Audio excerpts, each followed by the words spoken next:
Basically जैसा हम हर session से पहले या हर उसमें जो भी हमारा एक टास्क होता है उससे पहले थोड़ा सा म्यूचुअल डिस्कशन हम कर लेते होते हैं कि आपका अपना कंसेप्ट इसके बारे में क्या है, बिकॉज जो हम ये सारी चीजें डिस्कस कर रहे होते हैं that is basically based on the adult learning principles.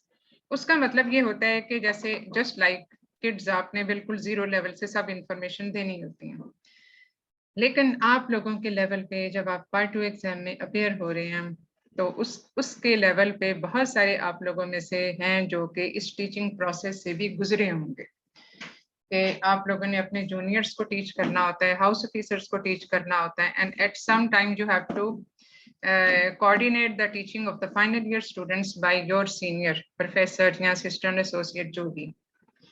तो उसमें किसी हद तक मेथोडोलॉजी आप लोगों को ऑलरेडी पता होती है। तो इसमें आप लोगों का जो अपना एक्सपीरियंस है, आपके ख्याल में how a teaching station should be conducted?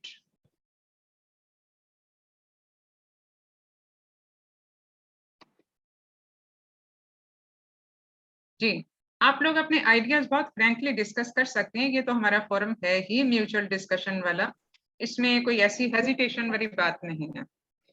बात दफा हम ये सोच रहे होते हैं कि पता नहीं हम ये बात करें तो गलत ना हो जाए, उससे कोई फर्क नहीं पड़ता, जो गलत होगी बात वो सही हो जाएगी। अस्सलाम वालेकुम मैम। यस मैम, इसका आइडिया यह है जैसे कि मैम पहले हमें ये वीडियो पढ़ने के बाद हमें चलिए देखना थोड़ा सा बेटा ऊंचा बोले, मुझे आपकी आवाज बहुत क्लियर नहीं आ रही।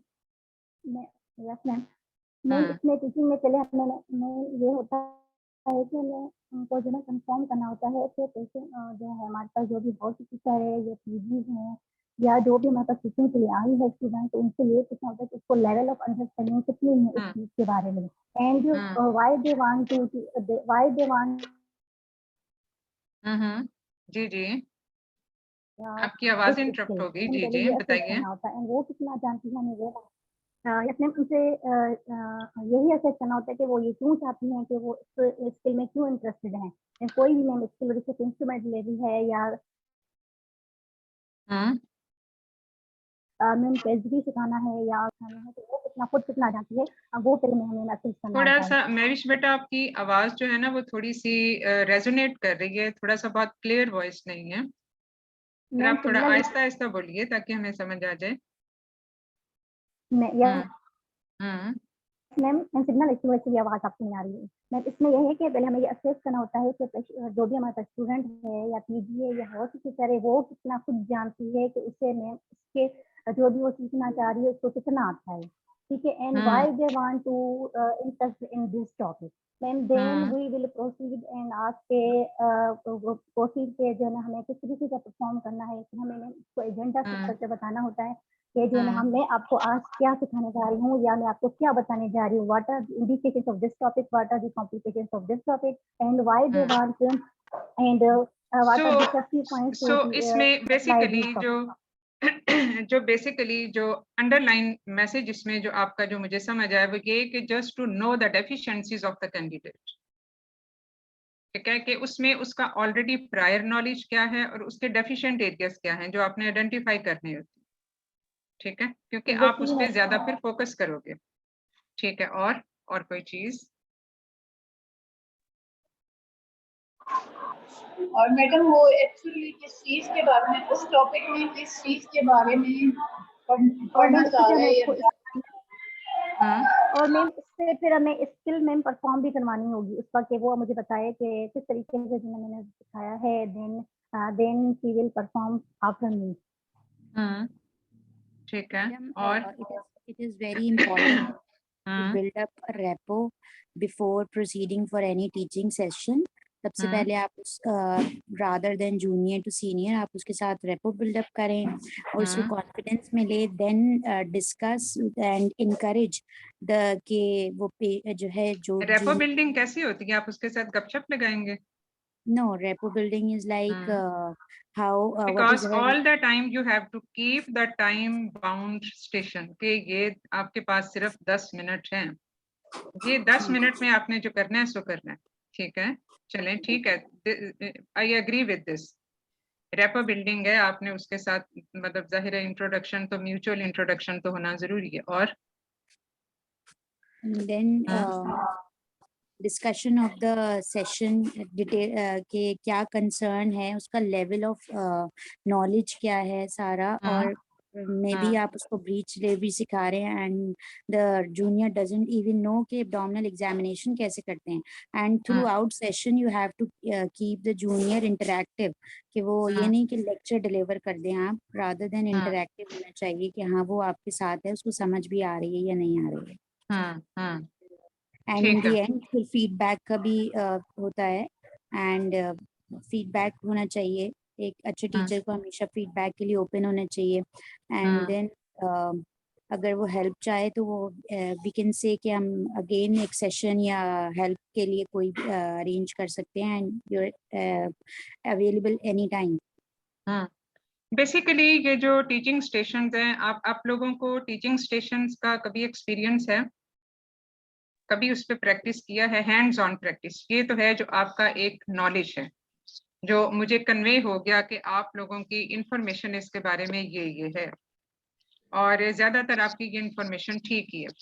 लेकिन क्या एक्चुअल हैंड्स ऑन आपने कभी टीचिंग स्टेशन पे किया या एग्जाम में किया? No ma'am. अच्छा चलो ठीक है। तो इसमें बेसिकली ये जो टीचिंग स्टेशंस होते हैं, इसमें हमारे जो बेसिक प्रिंसिपल्स हैं, ये बेसिकली टीचिंग स्टेशन ज्यादातर जो कॉमन सिनेरियोज इसमें आते हैं, कोई ना कोई प्रैक्टिकल स्किल होती है कि आपने अपने जूनियर को प्रैक्टिकल स्किल बतानी है। तो उसमें बेसिकली वही जो जनरल प्रिंसिपल्स हैं वो उसके ऊपर अप्लाई होते हैं। बट लेट्स सी कि वो जो जनरल प्रिंसिपल्स हैं एक्चुअली साइंटिफिक मेथडोलॉजी उनकी क्या है। आपको सारे बेसिक प्रिंसिपल समझने की जरूरत है, लेकिन आपने उसको कॉन्स्ट्रेन करना है with in that time limit period. तो उसको हम जरा थोड़ा सा डिटेल में डिस्कस कर लेते हैं। थोड़ा सा टाइम प्रेजेंटेशन में फिक्स करने में लग जाएगा।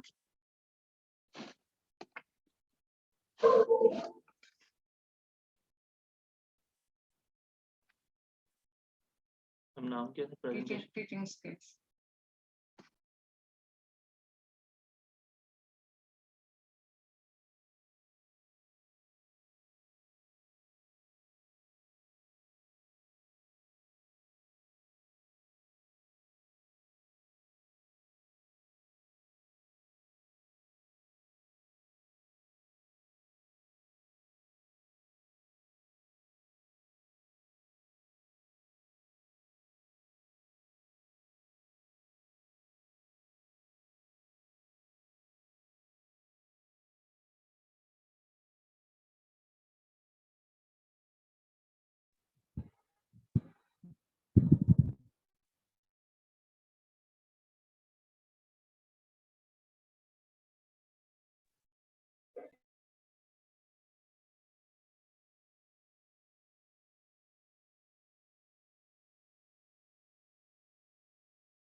मैम अनम्यूट कर दें।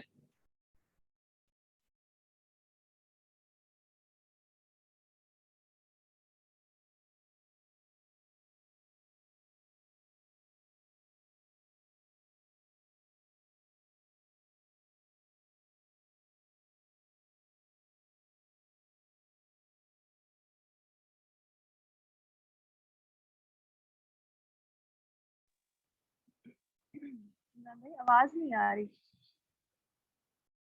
लगे हैं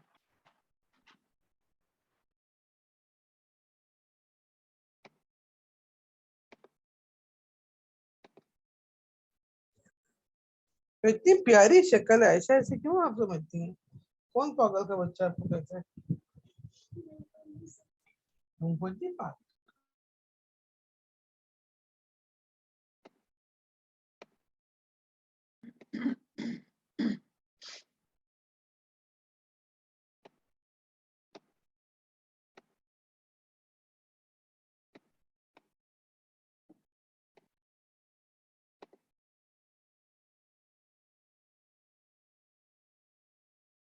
जी।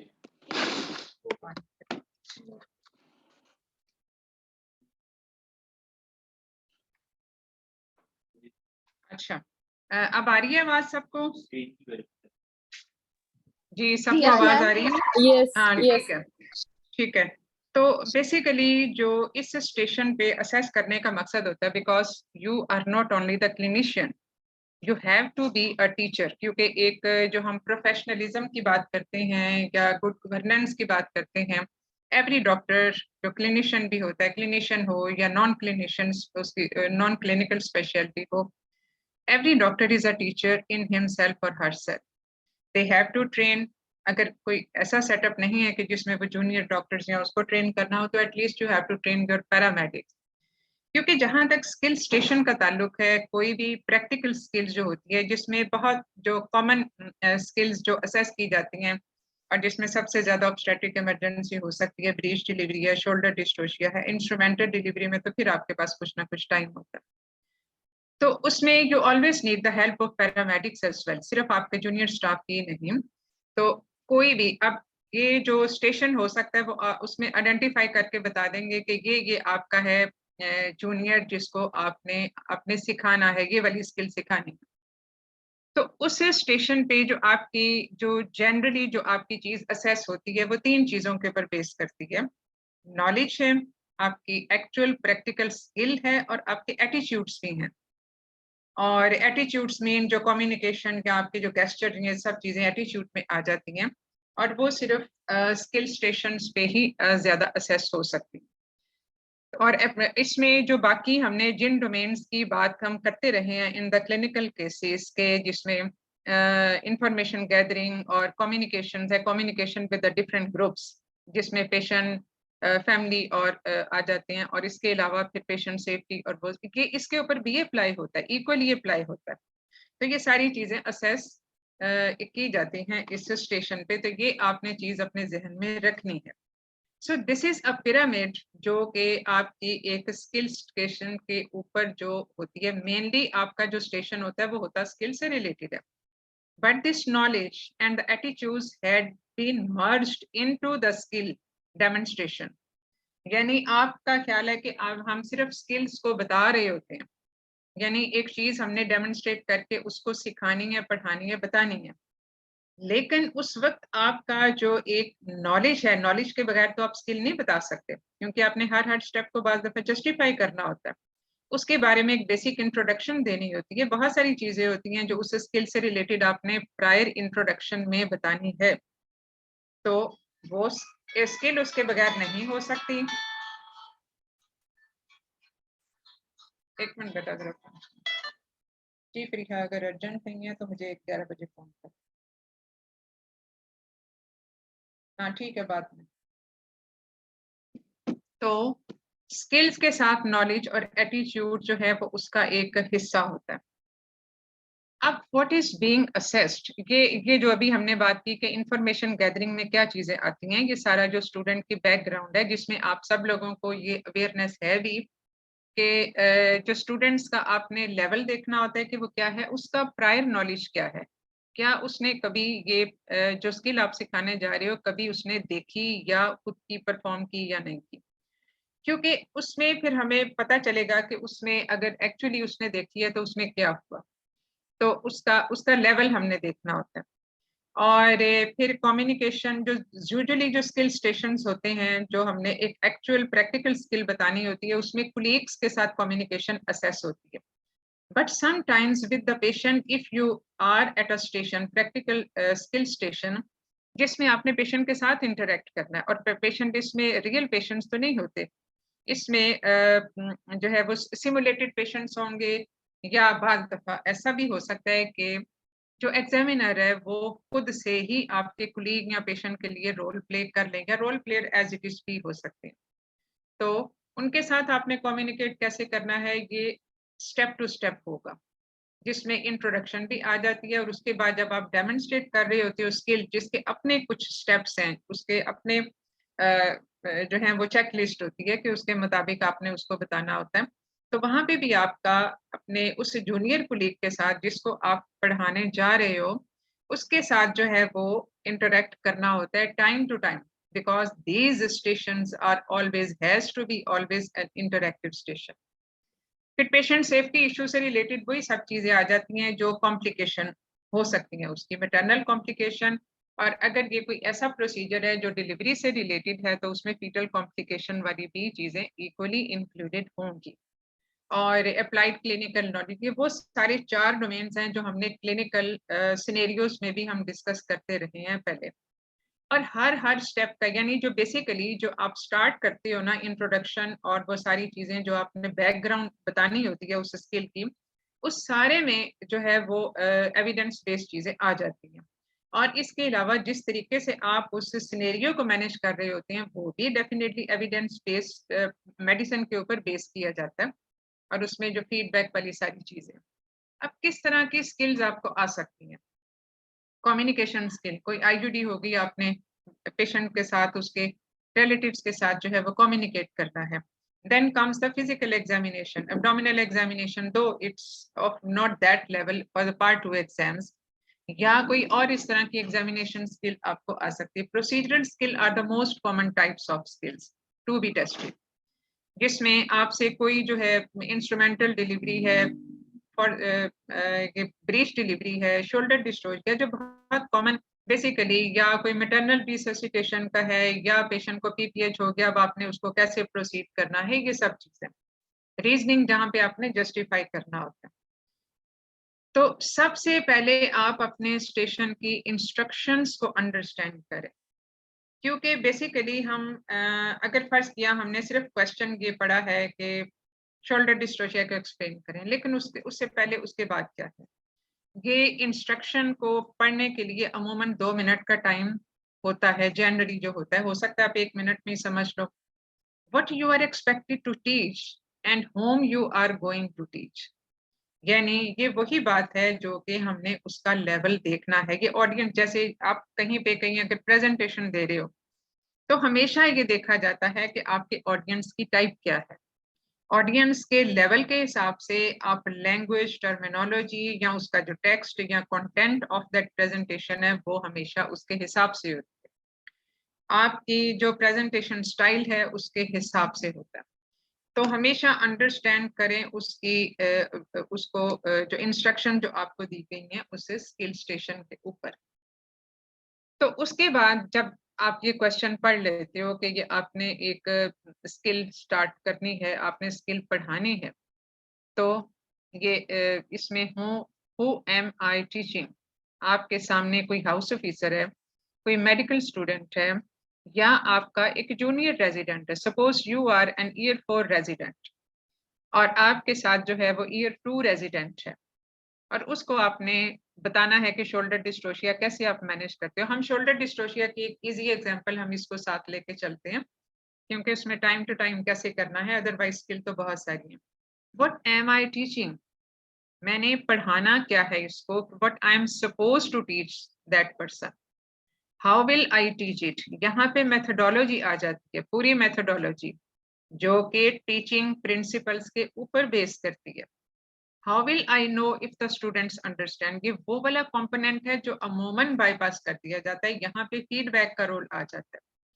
और फीडबैक का मतलब अब आप कैसे ये इंश्योर करोगे कि स्टूडेंट को जो हमने पढ़ाया उसको बाकी समझ भी आ गया। तो यहाँ पे कुछ principles of teaching, skill teaching जो है वो अप्लाई होते हैं, जस्ट टू मेक श्योर कि स्टूडेंट को वो बात समझ आ गई जो हम उसको समझाना चाह रहे हैं। तो टीचिंग में एनवायरनमेंट का बड़ा रोल होता है। टीचिंग डेमोन्स्ट्रेशन जो आपका एक तरीकाकार है, मेथोडोलॉजी है, वो बहुत इंपॉर्टेंट रोल होता है। एंड लास्टली द समरी, तो इसको हम 1 बाय 1 करके देख लेते हैं।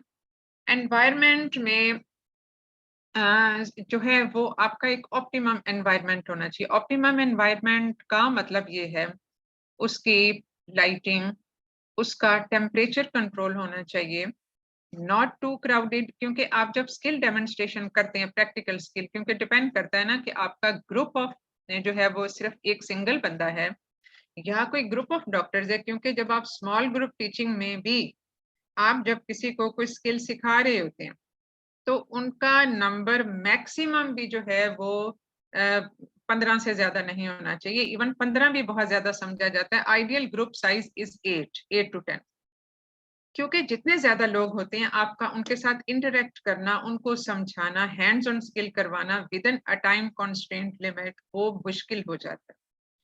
And it should be a well ventilated place. तो ये सारी वो चीजें हैं जो कि आपने देखनी है। एक बहुत, फर्ज किया गर्मी बहुत है, जो है वो बहुत ज्यादा क्राउड है, तो जो सुनने वाले हैं उनका तो लॉस ऑफ इंटरेस्ट शुरू से ही हो जाएगा, तो जो कुछ आप पढ़ाओगे उनके ऊपर से ही गुजर जाएगा।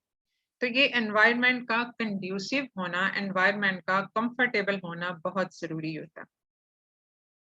इसी में जब हम एनवायरनमेंट की बात करते हैं और जहाँ पे हमारा मेथड बेसिकली शुरू हो जाता है, तो before starting the skill demonstration and rapport building and all that, sit across and close to the learner. ये नहीं कि आप तो शुमाल की तरफ देख रहे हैं और जो स्टूडेंट है वो जनूब की तरफ देख रहे हैं।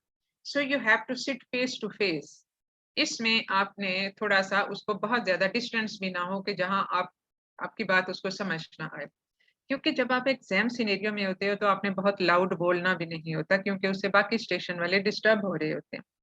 तो उसमें आपने थोड़ा सा you have to sit close to the learner, या जो आपका जो रोल प्लेयर होता है वो।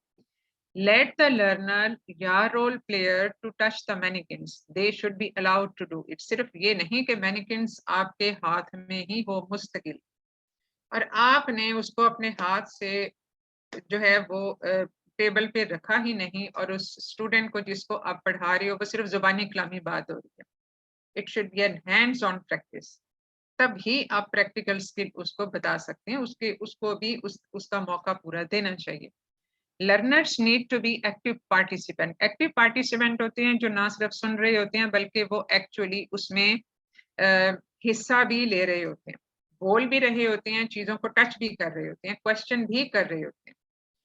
And they have to be supported all the time, और उनको साथ के साथ आप फीडबैक देते रहे।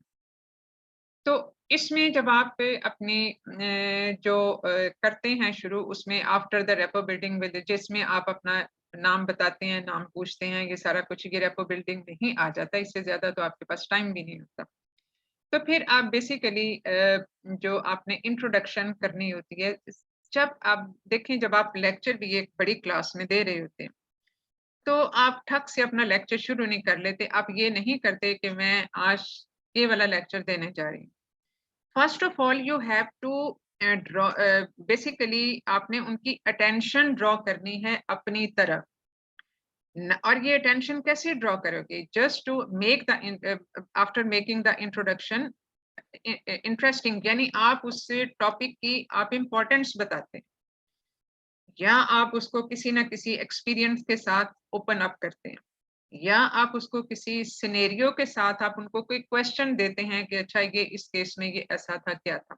There are many ways of starting the introduction to teaching session, but that introduction should be a little bit interesting, क्योंकि उससे आपने ऑडियंस की अटेंशन ड्रॉ करनी होती है अपनी तरफ, ताकि वो अटेंटिव हो जाएं towards your presentation. What type of presentation is that, चाहे वो लेक्चर हो या कुछ भी हो। यहाँ तो हम प्रैक्टिकल स्किल की बात कर रहे हैं, तो same rule applies to it as well. तो इसमें इंट्रोडक्शन में थोड़ा सा आप उसको बैकग्राउंड में लेके जाते हैं कि जो स्किल आपने बतानी है उसका बेसिकली उसकी सिग्निफिकेंस क्या है। तो इसमें आप ये कह सकते हैं कि इसमें जो ये वो वाली ऑफ स्टैटिक इमरजेंसी है जो बाज़ दफा बगैर किसी रिस्क फैक्टर के भी हो सकती है, and you and your team should be well appraised with how to deal with it or at all the times, at every delivery. फिर clear objectives. Objectives होते हैं कि जिसमें at the end of session what the students are supposed to learn. यानी आपने अगर 10 minute का है तो 10 मिनट के सेशन में उसको क्या सीखना चाहिए, यहाँ से आपने जो उसको सिखाना है वो उसको क्या सीखना चाहिए। तो ये होते हैं लर्निंग ऑब्जेक्टिव्स होते हैं, यानी वो वाली चीजें जो आपने उसको उस टाइम पीरियड के अंदर सिखानी है, बतानी है, और उसकी फिर इम्पोर्टेंस भी। फिर define the role of learner. आपने ये बताना है कि आप इसको दरमियान में कहीं पे भी कोई चीज समझ ना आए तो आप उसको रोक के पूछ सकते, क्वेश्चन वो आपसे पूछ सकते हैं। और उसके अलावा ये कि कोई जहाँ पे वो दे फील और by knowing their prior knowledge and experience, आपका ख्याल है कि अगर ये लर्नर जो है ये इस एरिया में डेफिशिएंट है, you have to stress more on that segment. और बाकी रेपो बिल्डिंग वाली बात तो हो गई। Be patient and supportive. बार दफा आपसे क्वेश्चन बार बार करते हैं ये कैंडिडेट या रोल प्लेयर जो भी हैं, so you have to be patient and supportive. Providing praise and positive reinforcement during the session. आप उनको कहेंगे गुड, इट्स गुड, या इसमें इसका कंडक्ट आपने ठीक किया। और करेक्ट, इसमें जो भी एरर्स होते हैं उनको टाइम टू टाइम आप करेक्ट करते जाएं। Listening and observing. Help learners identify what they already know. ये इसकी हमने बात कर ली कि ऑलरेडी उनको पता होना चाहिए, because this is adult learning. उनका कुछ ना कुछ नॉलेज या कुछ ना कुछ एक्सपीरियंस हमेशा होता है। Activate their prior knowledge by brainstorming and briefing. Help learners restructure and elaborate their knowledge. ये बहुत इंपॉर्टेंट चीज है, इसको बार बार मैं इसलिए भी स्ट्रेस कर रही हूँ कि ये बड़ी इंपॉर्टेंट चीज है, क्योंकि आपने फर्ज किया आप एक शोल्डर डिस्ट्रोशिया की ड्रिल आप शुरू करने लगे हो, आपके सामने सिर्फ एक ही कैंडिडेट बैठा हुआ है, तो आप उससे ये पूछोगे कि have you ever been encountered this complication और not, and how they were successful to manage it, what was the neonatal outcome, या उसमें आपने क्या चीज फील की कि इसमें क्या होता, और उसके अलावा जो है वो उसमें इसको कैसे बेहतर किया जा सकता था, जो उनका अपना एक एक्सपीरियंस था। तो इस तरह से जब आप उनको मजीद उसको ब्रीफ करोगे या टीच करोगे उस स्किल के बारे में, तो उनको पता चल जाएगा कि जो हमने पहले एक दफा शोल्डर डिस्ट्रोशिया मैनेज किया था उसमें हमने ये गलती की थी। तो इस तरह से उनका नॉलेज रीस्ट्रक्चर हो गया, रीबिल्ड हो गया। ठीक है, अब डेमोन्स्ट्रेट आपने करना है, and now we come to the actual demonstration of that skill. तो इतनी चीजें हैं जो हमने पहले कर ली। तो it is not enough to just show students what you do, यानी हम ये कर रहे हैं, हमने उसको शोल्डर डिस्ट्रोशिया को मैनेज करना है, ये हो गया, आपने फौरन ये किया, step number 1, step number 2 and step number 3। लेकिन आपके पास जो मैनिकिन पड़ा होता है, there is always a manikin या टूल्स, जो भी नेसेसरी टूल्स होते हैं for teaching the skill station, वो आपके हमेशा आपको प्रोवाइड किए जाते हैं। And if you feel that there is not, तो उसमें या कोई चीज मिसिंग है तो वो आप एग्जामिनर को नोटिफाई कर सकते हो, वरना यूजुअली सब चीजें पूरी ही होती हैं। So you have to show how, यानी उसमें कैसे करना है, और उसके पीछे जस्टिफिकेशन क्या है, ये जस्टिफिकेशन भी आप देते हो। जैसे शोल्डर डिस्ट्रोशिया में आपने लेग्स को एलिवेट किया, जस्टिफाई किया कि इसको हम क्यों कर रहे हैं, इसको हमने क्यों किया, ये कैसे शोल्डर डिस्ट्रोशिया को रिलीव करता है। So that all is basically application of your knowledge. तो how and why, what, how and why, then follow the list of steps. Basically उसमें सारे जो हमने उसके एक स्टेप्स है, स्टेप नंबर 1 है, 2, 3 एंड 4 एंड ऑनवर्ड, वो हमने सारा कुछ एक्सप्लेन करना है। उसको हम देख लेते हैं कि फिर एक्सप्लेनेशन हमारी कैसे होगी, और नेसेसरी टूल्स जो भी आपको चाहिए वो आप जरूर उसमें मेंशन कर सकते हो। जो actual demonstration of the skill है, यानी अब आपका वो वाला पोर्शन आ गया जहां पे आपने एक्चुअली स्किल को बताना है कि अब ये वाली प्रॉब्लम हो गई। आप रेजिडेंट ईयर 4 हैं, आपका रेजिडेंट ईयर 2 आपको बुलाता है इमरजेंसी में, एक डिलीवरी हो रही है लेबर रूम में, और इसमें इमरजेंसी कॉल आपको आती है कि पेशेंट का हेड है वो डिलीवर हो गया but shoulder are stuck, you run to that place. Then how you have to proceed on, कि आपने अब ये तो आपका सिनेरियो था, अब आपने अपने कैंडिडेट को या लर्नर को बताना है कि आपने लर्नर को बताना है, और उस बताने का तरीका क्या होना चाहिए। So basically it is followed by the 4 steps, जो एक एक्चुअल जो टीचिंग मेथोडोलॉजी होती है उसके हिसाब से हमने ये करना होता है।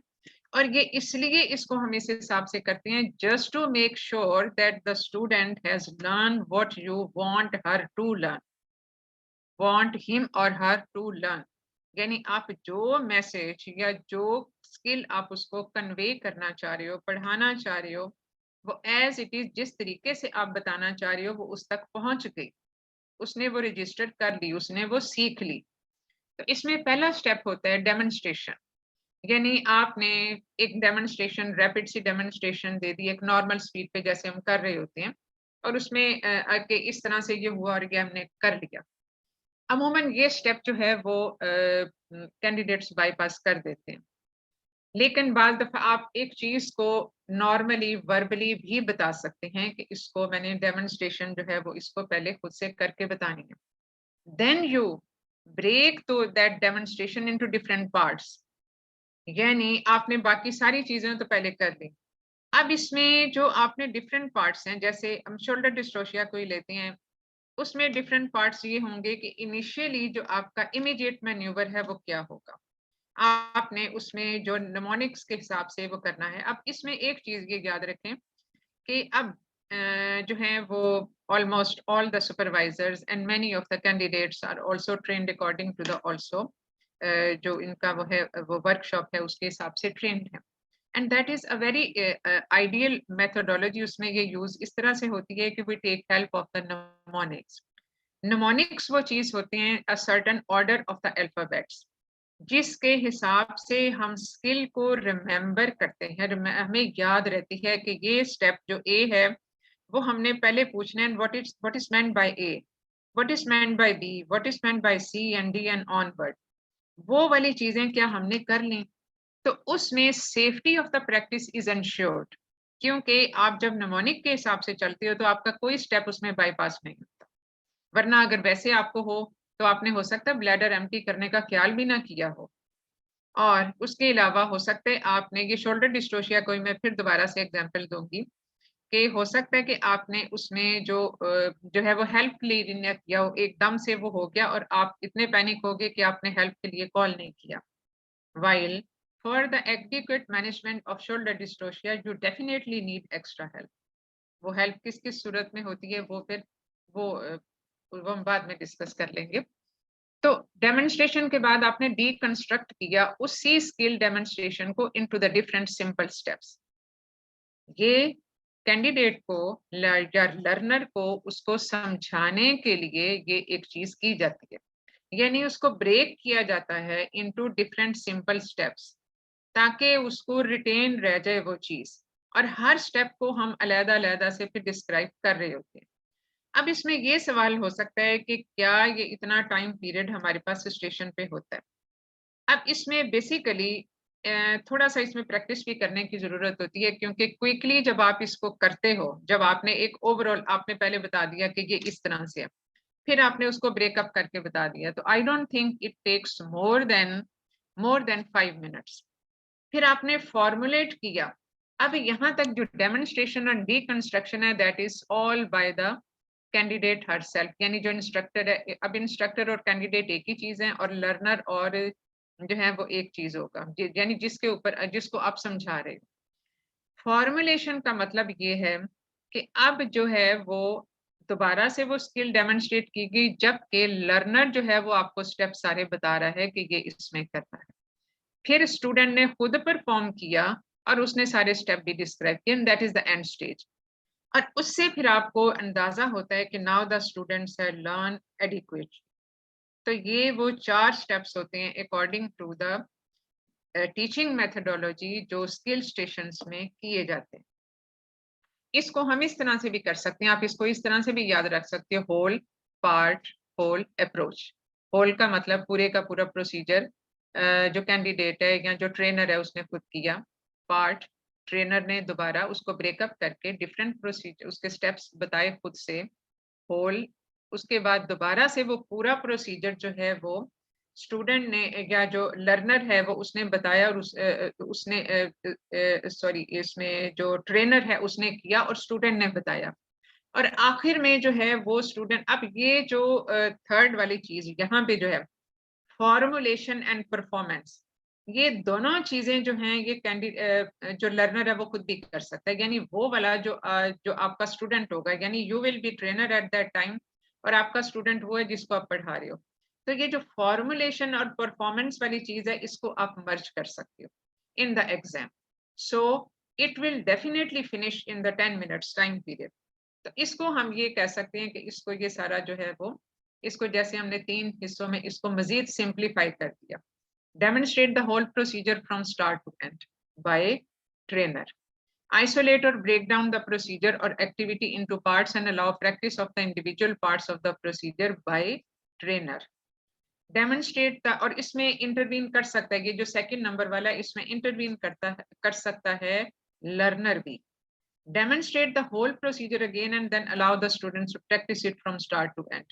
अब अगर चाहिए इसमें learner का उसका trainer का role आ जाता है, but still you can combine it and to be performed by the learner. अब स्किल लर्निंग, ये बेसिकली जब स्किल की लर्निंग जो होती है उसमें हमेशा फैसिलिटेशन होती है रेपिटेशन से और प्रैक्टिस से, स्मॉल स्टेप्स को ब्रेक डाउन करने से, और रीइंफोर्समेंट, बार बार आप एक चीज को वो करें, बार बार एक चीज को आपने रीइंफोर्स करना है, तब ही वो उसमें रिटेन रह जाएगी. तो ये जस्ट एक एक्स्ट्रा स्लाइड मैंने डाली थी कि ताकि स्किल लर्निंग किन चीजों से एनहेंस होती है. तो ये डूज में ये कि आपने स्किल को हमेशा करेक्टली डिस्क्राइब करना है, इक्विपमेंट और मटेरियल का सही इस्तेमाल करना है. इसकी एक बड़ी अच्छी एग्जांपल जो है वो फॉरसेप्स और वेंटूस में भी आ जाती है, जहाँ पे जो इंस्ट्रूमेंट आइडेंटिफिकेशन, उनके डिफरेंट पार्ट्स और उनका इस्तेमाल कैसे और उनको आर्टिकुलेट डिसआर्टिकुलेट कैसे करना है, ये सब चीजें उसमें आ जाती हैं. Interact with the students at all times. How to interact, ये एक वो चीज है जो कि एक अच्छा जो टीचिंग मेथोडोलॉजी है उसका एक बहुत जरूरी हिस्सा होता है. तो इसमें आपने टाइम टू टाइम इंटरेक्ट करना है. सिर्फ जो पहले वाला पार्ट था जिसमें कि आपने खुद से बताया, उसमें इंटरेक्शन का इतना रोल नहीं आ जाता, but then the interaction comes in the way throughout the whole session. So you can explain what you expect from them during the teaching, यानी ask a question, उन्होंने आपसे क्वेश्चन पूछने हैं throughout the session. और इसके अलावा जो है वो ये आपने पहले से बता दिया उसको कि जो स्टूडेंट, जो मैंने बताया था कि what do you expect from the student, यानी जो लर्नर है उससे आप क्या एक्सपेक्ट कर रहे हो कि उसने इंटरेक्ट करना है, बीच में सवाल पूछने हैं, अपनी क्वेरीज वहीं पे क्लियर कर ले और आखिर में उसने ये करके दिखाना है आपको. Ask factual questions beginning with what, where and when that obtain information and begin discussion. ठीक है, ये सारे सवाल वो इस तरह से पूछ सकते हैं. Closed and open-ended questions का भी बहुत रोल होता है कि आप उससे एडिशनल नॉलेज उससे आप उसका लर्नर का जो है वो असेस कर रहे होते हैं. Closed ended questions वो होते हैं जो बहुत स्पेसिफिक होते हैं, उस पर सिर्फ एक टारगेट होता है. ओपन एंडेड क्वेश्चन होते हैं बहुत ब्रॉड क्वेश्चंस. ठीक है, तो इसमें जैसे कि what are the complications with of shoulder dystocia, अब ये है open ended question. Closed ended है what are the fetal complications related with the shoulder dystocia. ये आपने स्पेसिफाई कर दिया कि अब आपने सिर्फ फीटस से रिलेटेड बताना है. कंक्लूडिंग टीचिंग सेशन बहुत इंपॉर्टेंट है, जिसको हम अमूमन बाईपास कर देते हैं. तो इसमें कंक्लूड हमने क्यों करना होता है? Because the learner should left satisfied with the session, यानी लर्नर को कोई कमी उसमें ना रह जाए, उसको ये ना लगे कि इस सेशन के करने के बाद भी जो है वो मैं सही चीज नहीं समझ सका. ठीक है, जैसे इसमें आप थोड़ा सा ये आप इस हमारे प्रेजेंटेशन से भी आप जरा ये समझ लें, तो नॉट वेरी आइडियल, लेकिन थोड़ा सा हम इसमें जो कोशिश करते हैं, जैसे हम स्टार्ट इससे करते हैं कि आपका अपना नॉलेज क्या है, आपने कभी खुद से एक्सपीरियंस किया, कभी हैंड्स ऑन प्रैक्टिस की या ये किया, then we start with it and the end we ask the question, ताकि अगर किसी की कोई क्वेरी रह जाए तो वो हम उसको आंसर देयर एंड देन कर सकें, so that they should not leave the session with many queries and conflicts in their mind. Questions should be invited from the learner. The trainer should summarize what have been taught. Summary भी इसमें जरूरी होती है उसका take home message बताने के लिए कि जो शोल्डर डिस्टोशिया है वो बेसिकली उसका टेक होम मैसेज क्या है, वो ये कि ये एक लाइफ थ्रेटनिंग इमरजेंसी है.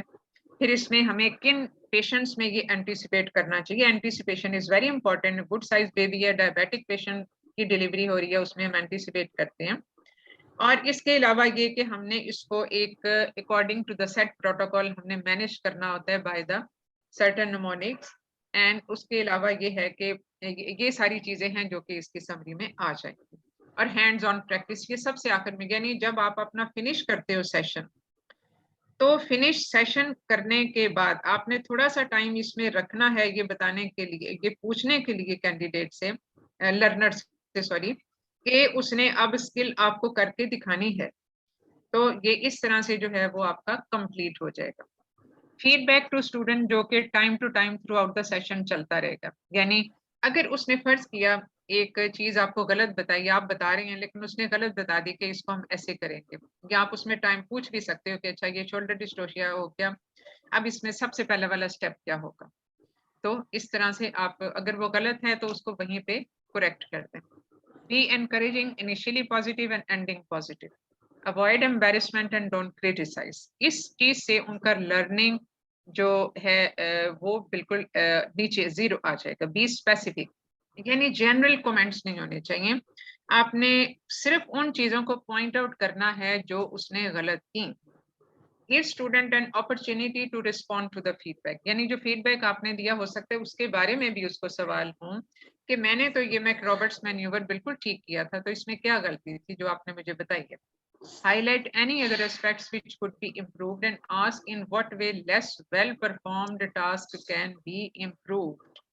ठीक है, क्योंकि जब भी देखो सेशन खत्म होता है ना, तो हम पेशेंट्स को सॉरी इसको लर्नर को जो है वो पूछते हैं कि, या लर्नर जब हमें करके स्किल बता रहा होता है तो हम ये उससे पूछते हैं कि what do you think, what were the positive things and what were the negative things, या उसमें क्या चीज सही थी और क्या चीज गलत थी। तो ये एक सेल्फ रिफ्लेक्शन हो जाती है, यानी reflect on your own performance.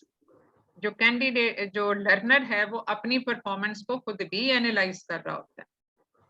So ask the learner what went well, tell the learner what went well. पहले आपने उससे पूछा, फिर आपने उसको बताया। Ask the learner what could be improved and tell the learner what could be improved. पहले आपने लर्नर से पूछा और फिर आपने उसको बताया। तो ये सारी चीजें वो हैं जो इसमें आप उसका पहले से पूछोगे और फिर आप उसको करेक्ट करोगे। यानी वो हो सकता है उसकी अपनी परसेप्शन अपने बारे में थोड़ी सी फर्क हो, कुछ सेल्फ एनालिसिस बाज़ दफा सही नहीं भी हो सकता, क्योंकि ये उसकी अपनी परसेप्शन होगी, लेकिन आपने फिर उसको करेक्ट करना है। तो अब इसके बाद हम एक छोटी सी एक्सरसाइज कर लेते हैं। सपोज आपका कोई स्किल स्टेशन ऐसा है कि जिसमें जो you are being perform to demonstrate the shoulder dystocia skill to your junior resident. आपका जूनियर कुलीग जो है आपने उसको बताना है, बिकॉज उसमें जरूरत है इसको, because there was a mishap in the labour room जिसमें शोल्डर डिस्ट्रोशिया हो गया और the team was not able to manage it. तो इसमें अच्छा एक चीज जो इसमें बहुत जरूरी होती है कि जो आप बता भी सके, उसको बताना होता है आपने उसको लर्नर को भी, कि कोई भी जो ऑब्स्टेट्रिक इमरजेंसी होती है, even for the application of instruments भी, जो कि एक हमारा एक कंट्रोल्ड प्रोसीजर होता है, इसमें उस तरह की बहुत अर्जेंट, उसमें कुछ ना कुछ हमारे पास टाइम पीरियड होता है, तो उसमें भी हमेशा टीम वर्क होता है। टीम वर्क जो है वो एक बहुत एसेंशियल चीज है, एसेंशियल स्टेप है in the successful conduct of different obstetric emergency and the successful management of obstetric emergency. तो वो जो टीम वर्क है, अब टीम में फर्ज किया 4-5 बंदे हैं, you are the only one to perform that obstetric procedure, but what about the training of all other members? So this is basically the training of the team, not of any individual itself. यही वजह है कि ये जो obstetric emergencies होती हैं, इनके आप टाइम टू टाइम ड्रिल करवाते हो अपने लेबर रूम में, अपने वार्ड्स में जो है वो जो भी ऑब्स्टेट्रिक इमरजेंसीज जो हैं वो उसकी ड्रिल आपने करवानी होती है, और उस ड्रिल में वो सब लोग शामिल होते हैं जो टीम का हिस्सा बन सकते हैं। और जैसे जहाँ पे ड्यूटी ब्रेक डाउन होती है इनटू 8 आवर्स या 6 आवर ड्यूटी, उसमें हर शिफ्ट के लोग, टीम के लोग should be well trained, all the staff should be well trained, तब ही एक टीम वर्क सक्सेसफुल होता है। वरना अदरवाइज आप 10 बंदे भी इकट्ठे कर लें उसका आउटकम नहीं होगा, लेकिन ट्रेंड लोग आप 2-3 भी इकट्ठे कर लें तो बहुत बड़ा फर्क पड़ सकता है। तो इसमें जो है वो एक्सरसाइज में एक जो हम एक्सरसाइज करेंगे उसमें टीम का भी रोल आ जाता है। So any one of you, any volunteer of you, जो कि ये शोल्डर डिस्ट्रोशिया की ड्रिल को, ये आपसे क्वेश्चन हुआ शोल्डर डिस्ट्रोशिया का स्टेशन आपने कंडक्ट करना है, अपने जूनियर रेजिडेंट को आपने स्टेशन ये पढ़ाना है शोल्डर डिस्ट्रोशिया का, हाउ यू विल स्टार्ट। जी, any volunteer? Ma'am, I want to volunteer. जी जी बताओ. First, I will do a rapport building. For example, I will ask the junior, how are you? How is your experience in the ward? Is your learning? Do you have any problems? Then I will ask about her level, whether she's in first year and how much time has been elapsed. And then I will ask about any difficulty she's facing. Then I will proceed towards the नहीं देखो, एक minute बेटा, एक minute. You have been given and provided a scenario कि ऐसा हो गया था पहले, जी, हुआ है या आपकी वो उसमें कॉल किया कि इस तरह की इमरजेंसी हो गई, लेकिन अब आपने उसको टीच करना है. You are not in that scenario right now, यानी आप इस वक्त उस सिनेरियो के अंदर मौजूद नहीं है. आपको एक टास्क दिया गया कि चूंकि ये एक इमरजेंसी हो गई थी, क्योंकि ये डिफरेंट तरीकों से आ सकता है कि ये एक इमरजेंसी हो गई थी जिसमें team was not able to successfully manage the shoulder dystocia, and now you are supposed to teach your junior residents about the how to manage the shoulder dystocia. ये एक Okay. सिनेरियो है. दूसरा scenario ये है कि आपने जो करना है, जो आपको उसको कॉल किया गया तो अब आप ऐसे करोगे, वो एक डिफरेंट सिनेरियो है. उस डिफरेंट सिनेरियो में तो वो एक इमरजेंसी सिचुएशन क्रिएट होगी, उसमें बहुत सारी चीजें बाईपास हो जाएंगी. Right from the beginning you will start with the management. तो इसमें जो टीचिंग स्टेशन होते हैं ना, टीचिंग स्टेशन में आपको ये एक टास्क दिया होता है, उसमें सिनेरियो के साथ लिंक्ड भी हो सकता है और हो सकता है विदाउट सिनेरियो भी हो, कि at this station you are supposed to teach your junior residents about how to manage a shoulder dystocia. तो ये आपने टीच करना है. So you have started with all the steps जो कि बगैर किसी सिनेरियो में पढ़े हुए आप कर सकते हो.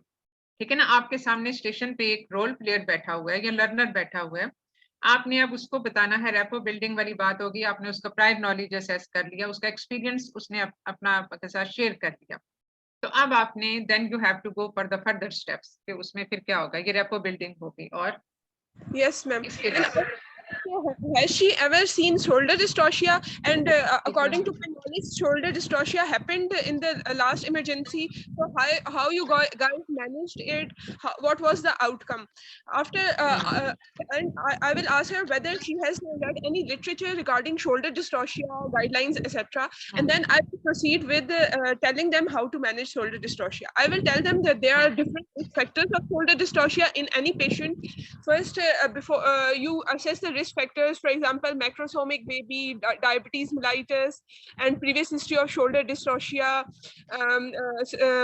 prolonged first and second stage, etc. I will tell them about these risk factors. Then I will tell the एक और बड़ी इंपॉर्टेंट चीज आपको यहीं पे, आप इसको यहीं पे बताओगे. जब आप रिस्क फैक्टर बता रहे हो ना, वो तो एंटीसिपेशन से रिलेटेड है कि in all these pregnancies you have to be extra careful about this thing. लेकिन इसके अलावा कुछ और चीजें भी होती हैं जो आपने बतानी होती है, जो बड़ी इंपॉर्टेंट है. वो इंपॉर्टेंट चीज ये है कि 50% of the babies have the problem of shoulder dystocia. 50% of patients में shoulder dystocia even normal weight और बगैर किसी रिस्क फैक्टर के भी हो सकता है. So they have to be prepared for this problem in all deliveries with the special emphasis on these high risk factors. यानी हाई रिस्क फैक्टर्स में तो होता ही है, लेकिन 50% में बगैर किसी वजह के भी हो सकता है. Yes, ma'am. ठीक है. I will tell them that when shoulder dystocia happens, what they are going to do. First, they call for help. That is, they will involve midwives, senior consultant, anesthetist, pediatrician, and colleagues to arrange blood in case of PPH that comes. That is also a complication of shoulder dystocia.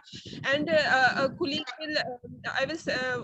will monitor time for different drills, and one colleague will counsel the attendants as well as the patient about what has happened and what complications can happen, and take well-informed consent for different procedures that we are going to perform. Then I will tell my juniors to follow the helpers mnemonic, that is call for help. After that, blood is taken, the staff takes the blood, consent has been signed, नहीं, and देखो एक चीज जो आपने याद रखनी है कि आपके पास टाइम है लिमिटेड। अगर आप हेल्पर के एज पे ही इतनी देर लगा दोगे तो what about all other segments, okay, तो ma'am. वो आपका जरा हो जाएगा। So you have to be very brief in describing your steps, Yes, ठीक है।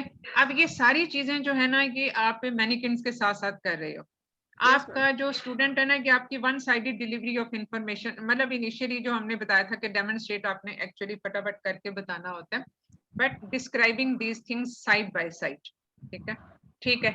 हेल्प का हो गया, फिर उसके बाद in presence of proper light anesthesia, the patient should be pain-free. Light anesthesia, and the bladder should be empty and in proper position. Then we'll evaluate the patient for episiotomy if it's needed. After episiotomy, we will put the patient in McRoberts position, that is hyperflexion at the knee joint, elbow, hip joint, and flexion at the knee joint. And I will tell the students that this relieves shoulder dystocia in 70 to 90% of the cases, as it increases the anterior posterior diameter of the pelvis, as well as it flexes the fetal spine. In most cases, the anterior shoulder that is impacted behind the symphysis pubis is dislodged. And with that, if shoulder dystocia does not resolve, then we will ask the assistant first of to apply pressure on the posterior aspect of the anterior shoulders through the anterior abdominal wall above the symphysis pubis. This is done by assessing the direction of the face. You can find the anterior shoulder, and then you apply pressure on the posterior aspect of the anterior shoulder. This along with this decreases the bichromial diameter and abducts the shoulder and decreases the distance, and this also helps to if this does not help to relieve, then we come then we go towards the this is also called as Rubin vein. Then we go towards the inter maneuvers, that is internal maneuvers. In internal maneuvers, first is the Rubin 2, that is we put our two fingers at the 6 or at the 5 or 8 o'clock position, and then proceed towards the posterior aspect of the anterior shoulder and try to rotate the anterior shoulder by placing pressure on the posterior aspect of the anterior shoulder. If this does not help, then we will go for the wood screw maneuver, in which we will enter another finger through the we will place another finger on the anterior aspect of the posterior shoulder, and both our fingers of both the hands will try to rotate the baby. If this also fails, then we'll go for reverse foot screw maneuver, in which we'll remove the our fingers from the posterior aspect of the anterior shoulder and place it on the posterior aspect of the posterior shoulder and just try to rotate it. This is the reverse foot screw maneuver. If all these maneuvers fail, then we will try to do the delivery of the posterior arm, in which we will enter through the 6 o'clock position. We will ma'am अपने हाथ को वो करेंगे, मतलब we will squeeze our hand and try to enter from 6 o'clock position, and we'll proceed with the posterior shoulder and then the arm. And when we reach the elbow, we'll try to flex the elbow and try to bring the sweep the arm anteriorly to the chest, and hold the hand and bring it out. If this also does not help to relieve the shoulder dystocia, then we will roll the patient on all fours, that is the Gaskins maneuver, and we'll then proceed with this also increases the anterior posterior diameter of the pelvis. And if Gaskin maneuvers with slight gentle traction, if this also does not in the axial direction does not relieve the then we will proceed with all the maneuvers. And a colleague will at each maneuver, a colleague will tell us that 30 seconds has elapsed, and they will tell us about the time, and we'll proceed to the next maneuvers in the 30 seconds gap when the bell rings. And after Gaskin maneuvers and all the maneuvers are repeated and still shoulder dystocia is not relieved, then we will proceed towards the secondary maneuvers. That is abdominal rescue, Zevinelli maneuver, and symphysiotomy. In Zevinelli maneuver, we flex the head and rotate it in the reverse direction to that of the normal delivery and under anesthesia in OT, and try to and then deliver the baby abdominally. In abdominal rescue, we give a phenestrine incision on the uterus, on the abdomen, and 2 centimeter incision on the uterus, and try to dislodge the shoulders with our 2 fingers, dislodge the shoulders from the behind the anterior, behind the symphysis pubis, and try to deliver the baby vaginally. And in symphysiotomy, the symphysis pubis of the patient is broken and cut, and the baby is delivered. And the destructive maneuver also includes clidotomy of the baby. And after all these procedures, the patient will be baby will be handed over to the pediatrician for assessing of any trauma, and the patient will also be assessed for any genital tract trauma, PPS. Second stage of managed labor will be third stage of managed labor will be managed actively. And then after the patient is cleaned and shifted to the high dependency unit, then we will write down all the notes and all the timings of each maneuver. Also, we will take the differential blood gases of the cord sample to know the pH at the time of the baby, and we'll document that pH, and we'll document all the timing of the maneuver and maneuvers and the notes, and we'll do case reporting and to the risk manager, and then later on an audit will be done as to why all this happened. Risk analysis will be done, and the cause that led to such a procedure will be, for example, it's due to the lack of skill of the doctor. So training will be done of the ward, and Okay. Ma'am, Leave can I आप try? खत्म हो गया? अभी Now खत्म I- हो गया, कुछ रहता है अभी? Ma'am, can I try? नहीं, मैं पहले जरा उनके साथ जरा बात कर लूं, ठीक है? तो आपका बेटा खत्म आपका हो गया, या आप अपने ख्याल में आपने क्या आपकी जो परफॉर्मेंस थी वो कैसी थी? मैम मैंने वो नहीं, मैम। हाँ जी। आपको समझ आई, you are understanding it and everything, and आखिर में मैंने उसे वो नहीं। देने। ठीक है, लेकिन अगर हम टाइम मैनेजमेंट की बात करें तो आपका तकरीबन 11 मिनट तो आपने इस सारी डिस्क्रिप्शन में ही लगा दिया, ठीक है? तो इसमें जो है वो basically this was just one sided delivery of the information. और अगर हम इसको देखें तो इसमें बल्कि मैं बाकियों से जरा फीडबैक पूछना चाहूंगी कि जो बाकी जो थे, कोई एक बंदा मुझे बता दे कि इनकी अगर आप इनको रेट करोगे टीचिंग स्टेशन के स्किल के हिसाब से, वो सारा कुछ जो हमने अभी डिस्कस किया, तो मैं उसके बताऊं? हिसाब से क्या मैम- गलती इन्होंने की? मैम, सबसे मैं पहले बताऊं? तो इन्होंने जो है आके ग्रीट नहीं किया कि मेरा जी? नाम डॉक्टर अंसा है, जैसे कि मैं हाँ। आपकी सीनियर हूँ, ठीक है? और फिर उसके बाद आई एम मैंने वो सपोज्ड थोड़ा टू सा टीच इन्होंने दिस। बता ही दिया था शुरू में, जी। लेकिन और इसके मैम अलावा और क्या रोल गलती प्ले थी? मैडम, रोल उसके प्ले बाद को बिल्कुल भी उनसे उनको इन्वॉल्व करना चाहिए था। आपको शोल्डर डिस्टोशिया के बारे में क्या पता है, ठीक है? आई हैव यू एवर नहीं, ये इनकाउंटर्ड वैसे इट, इन्होंने जैसे कि कुछ आपने पूछा बताया। था कि आपका पहले नॉलेज क्या है, क्या हुआ था, अच्छा। क्या प्रॉब्लम हुआ था जो जी था, मैम, लेकिन फिर वो उसके बाद कुछ ना थोड़ा कुछ सा तो चलो उसको बताना चाहिए टच था। कर लिया। मैम, थोड़ा सा बताना ठीक चाहिए है, था कि व्हाट इज बेसिकली लेकिन बेसिकली अब मैं इसको बता देती हूँ। बेसिकली थोड़ा सा नॉलेज बेस्ड प्रॉब्लम भी था, मतलब जो एक चीजें होती हैं, जैसे इन्होंने बताया कि up to 90% of the shoulder dystocia are relieved by McRoberts manoeuvre, ये नहीं ऐसा होता, सिर्फ 40% होते हैं।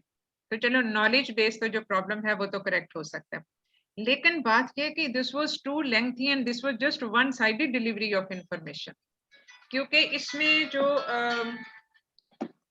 जरूरी चीज इसमें थी, ये जो हमने बार बार बात की, वो थी इंटरैक्टिव स्टेज। ये हमेशा इंटरैक्टिव स्टेशंस होते हैं, जब आप किसी रोल प्लेयर के साथ इन्वॉल्व होते हैं तो फिर वो इंटरेक्टिव होता है, वो टू साइडेड इंफॉर्मेशन एक्सचेंज होता है, म्यूचुअल एक्सचेंज ऑफ इंफॉर्मेशन।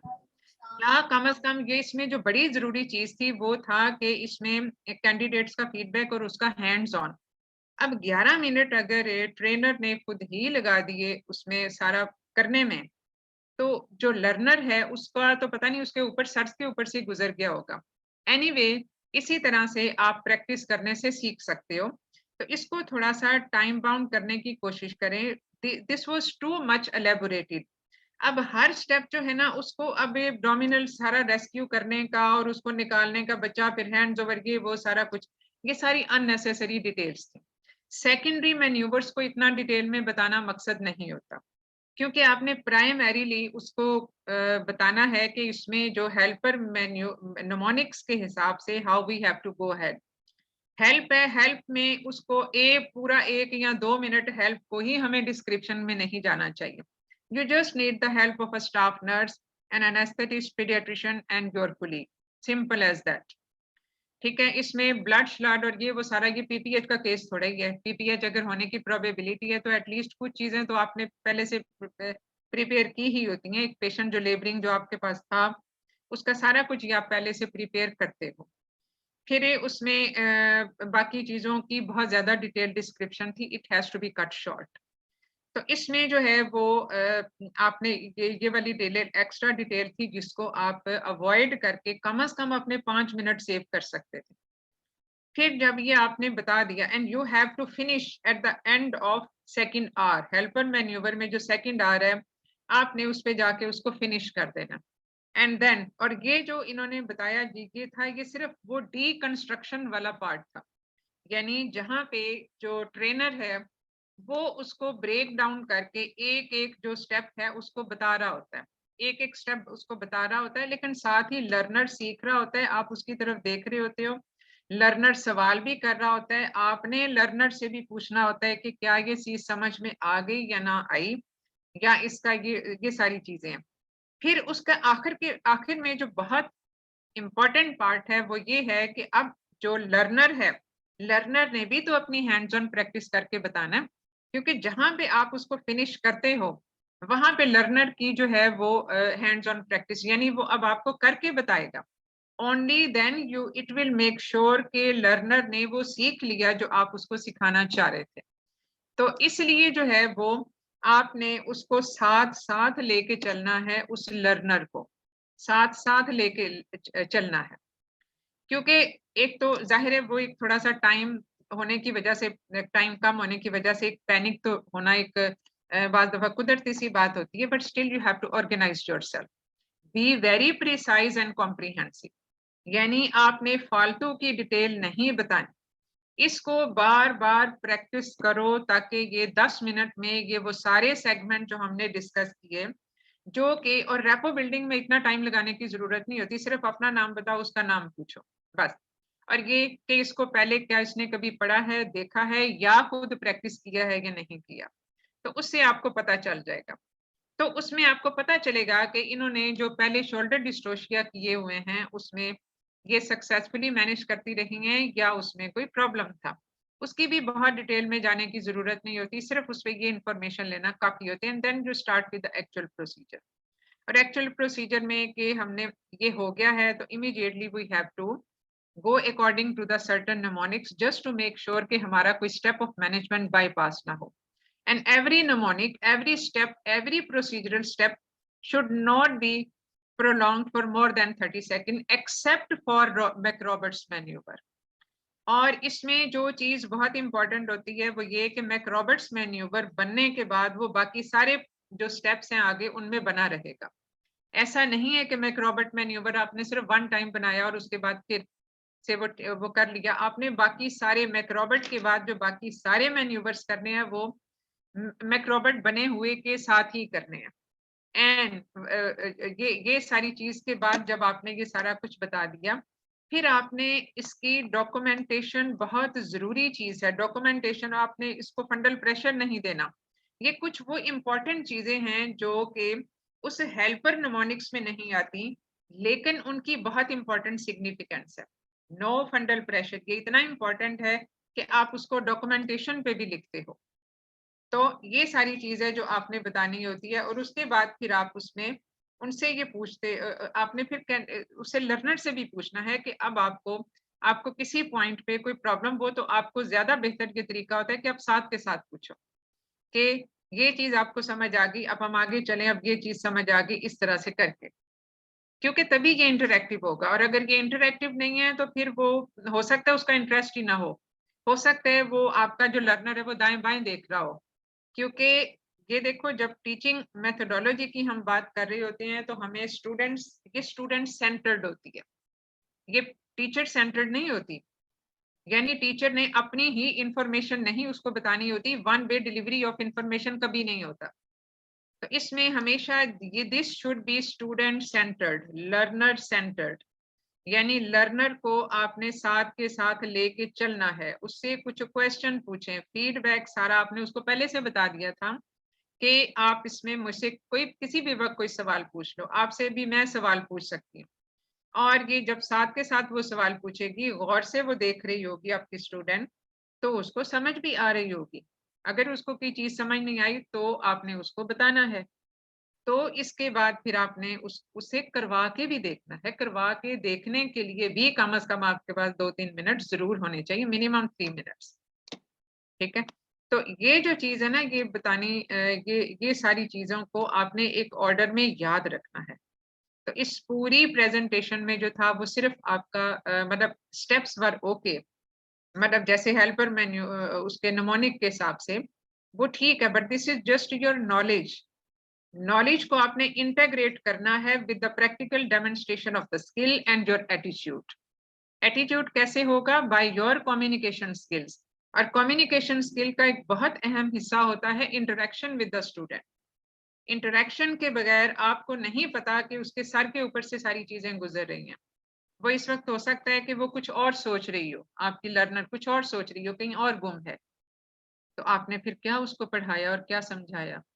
तो इसलिए जो है ये इंटरेक्शन बहुत जरूरी होता है। तो मेरा ख्याल है ये एक्सरसाइज काफी है। तो इसको अगर कोई और क्वेश्चन रह गया हो तो फिर हम उसको डिस्कस कर सकते हैं। अस्सलाम वालेकुम मैम। मैम लास्ट टाइम जो है वो टीचिंग आई थी पॉप क्यू की, तो अगर आप उसको लिटिल बिट थोड़ा सा एक्सप्लेन कर दें कि how can we proceed sorry, with the क्या पॉप दोबारा क्यू। से बताइए। मैडम लास्ट टाइम जो है ना पॉप क्यू की टीचिंग आई थी, पॉप क्यू की तो टीचिंग उसको आई थी। आप अच्छा, जी तो मैडम ठीक है। उसको किस देखो तरह प्रोसीड करना होगा? हाँ, इसमें बेसिकली पॉप क्यू की टीचिंग में जो है वो आपको मल्टीमीडिया वो चाहिए, कोई ना कोई ऑडियो विजुअल वाली चीज चाहिए, सो दैट, या ऑडियो विजुअल वाली चीज नहीं है तो आपके पास वो आपके पास होना चाहिए वो ग्राफ्स वगैरह जिसपे आप एक्सप्लेन कर सको, जिसको हम टोपोग्राफी भी कहते हैं। तो उसमें हमने ये बताना, उसको हमने स्टार्ट करना है कि what is meant by POP Q, what are the types of prolapses, उनके रिस्क फैक्टर्स क्या होते हैं। क्योंकि बेसिकली जो ऑब्जेक्टिव्स ऑफ लर्निंग होंगे ना इसमें, वो ये होंगे कि स्टूडेंट्स को ये अंडरस्टैंड कर लेना चाहिए कि यूट्रोवेजाइनल प्रोलैप्स में पॉप क्यू क्लासिफिकेशन का रोल क्या है, इसके एडवांटेजेस क्या हैं, why we use this POP Q classification, and what is the upper edge over traditional classification of the uterovaginal prolapse. तो ये जो है ये इसमें क्या उसके होंगे। फिर उसमें उसकी जो एक्चुअल हमने बताना है कि ये पॉप क्यू क्लासिफिकेशन जो एक है ये बेसिकली न्यूमेरिकल के हिसाब से हमने इसको क्वांटिफाई, ये क्वांटिफिकेशन है, this is not a qualitative categorisation but this is a quantitative, where we actually measure the prolapse जो उसका है वो उसको हमने कुछ पॉइंट सेट करने हैं। हाइमन का जो पॉइंट है वो एक 0 वो पॉइंट समझा जाता है। फिर उसके बाद जो ऊपर और नीचे जो जाएंगे वो फिर उसके हिसाब से वो ए पॉइंट है, बी पॉइंट है, पीछे जो जाना है डी है, फिर सी है, फिर जो टोटल टीवीएल है, टोटल वेजाइनल लेंथ है, ये सारे इनका क्या मतलब है, ये सारा आपने उस ग्राफ के ऊपर ग्राफ ड्रॉ करके भी बताना है। ओनली देन द उसके अगर आपके पास वो या तो पेपर और वो सारी चीजें हों या फिर आपके पास कोई व्हाइट बोर्ड या वो वाली चीजें, ये वो हैं जो टूल्स फॉर स्किल डेमोन्स्ट्रेशन चाहिए होती है। It can be computer, it can be some audio visual aids, या फिर आपके पास व्हाइट बोर्ड या मार्कर, या फिर आपके पास मिनिमम और कुछ नहीं है तो कोई ग्राफ, कोई पेपर, कोई पेन, ये सब चीजें तो होनी चाहिए। तो उसके बाद फिर आपने जो एक्चुअल जो पॉप क्यू क्लासिफिकेशन के मेरा ख्याल है हमने एट लेंथ डिस्कस किया हुआ है कि उसको हम करते कैसे हैं, फिर वो तरीका कार क्या है। तो पहले आपने उसका वो भी असेस कर लिया, आप बाकी जो बेसिक प्रिंसिपल्स हैं वो तो वही रहेंगे, यानी रेपो बिल्डिंग है, प्रायर नॉलेज आपने असेस कर लिया, आपने ये देख लिया, समझा के उसको रहे हो, आपने एक्चुअली टीच क्या करना है, पॉप क्यू को आपने डेमोन्स्ट्रेट करना है, ये आपका टास्क है। तो पॉप क्यू से रिलेटेड कुछ इंफॉर्मेशन ऑब्जेक्टिव आपने आइडेंटिफाई कर लिए, बैकग्राउंड में थोड़ा सा ये होता है कि ये किसको हम कहते हैं, और दूसरा ये कि इसमें जो यूट्रोवेजाइनल प्रोलैप्स में है इसमें how it differs from the traditional classification, और फिर उसके बाद ये कि इसको हम करते क्यों हैं, इसको क्यों करते हैं और कुछ लोग क्यों नहीं करते, करना ना करना दोनों की वजह हम बता सकते हैं, ये बहुत ब्रीफ सा होना चाहिए। और फिर उसके बाद एक्चुअल जो आपकी स्किल डेमोन्स्ट्रेशन है ना, कम से कम कोशिश करें कि उसमें 5 मिनट तो आपके जरूर लगे, क्योंकि आपका जो मेन जो आपकी चीज असेस होनी है, जिसपे आपका नॉलेज असेस होना है, आपका जो स्किल है वो असेस होनी है, और आपका एटीट्यूड असेस होना है कि आप कम्युनिकेट कैसे कर रहे हो, इंटरेक्टिव हो। फिर आप कॉप क्यों जब आप बता रहे हो तो उसमें पूछो कि अच्छा इसमें जीरो स्टेशन कौन सा होगा, इसमें ए या बी से रिलेटेड आपको कुछ आइडिया है कि इसमें क्या मतलब होता है, या सी और डी से क्या मतलब होता है, और नॉर्मली टीवीएल जो है वो कितना होता है। अगर ये फर्ज किया सिर्फ सिस्टोसील है और uterine cervix is at its normal place, how it should B it should be documented on the graph, जो टोपोग्राफी वाली चीज होती है। तो उसके बाद जब हम इसको कर लेते हैं तो how it help us to exactly define the type and extent of the search. तो ये सारी चीजें हैं जो आपने उसको ये बतानी होती हैं। फिर उसके बाद आप उससे क्रॉस क्वेश्चनिंग करके फिर उसके बाद आपने वो आपको खुद करके बताएगा, आप उसको टास्क भी दे सकते हो कि अच्छा ये इस तरह से है, ये पेशेंट का इस तरह से आपने करना है तो कैसे करोगे, यानी वही चीज जो आपने उसको बताई वो आपने उससे रिप्रोड्यूस करवाई। ये जो कैंडिडेट का फीडबैक, यानी क्वेश्चन कुछ आपने इंटरेक्टिव किए और कुछ आपने eight the end of session भी किए कि इज देयर एनीथिंग लेफ्ट, वो जो कि उसको उसकी अंडरस्टैंडिंग में ना आ सकी हो, तो उसको फिर आपने करेक्ट करना है, उसके कंसेप्ट को क्लियर करना है। जैसे अभी हमने जो एक्सरसाइज की थी, तो इसमें जब हमने एक्सरसाइज करवाई तो हमें ये अंदाजा हुआ कि जो एक्चुअल जो बेसिकली उसका प्रोसीजर है स्किल डेमोन्स्ट्रेशन का, उसको समझने में शायद इतना प्रॉपर नहीं हो सका, क्योंकि उसमें उसको उसके डेप्थ तक समझना जो है वो जरूरी होता है, क्योंकि एज इट इज जो हमने स्टेप ऑफ स्किल डेमोन्स्ट्रेशन के बताया, जिसमें बड़ी इंपॉर्टेंट चीज ये है कि हमने स्टूडेंट को साथ साथ लेके चलना है, हमने उसको with in a time period हमने उसको क्लोज भी करना है, हमने बहुत ज्यादा डिटेल नहीं बतानी, डिटेल बताने का टाइम नहीं होता, हमने अननेसेसरी मैनेजमेंट स्टेप्स उसमें मेंशन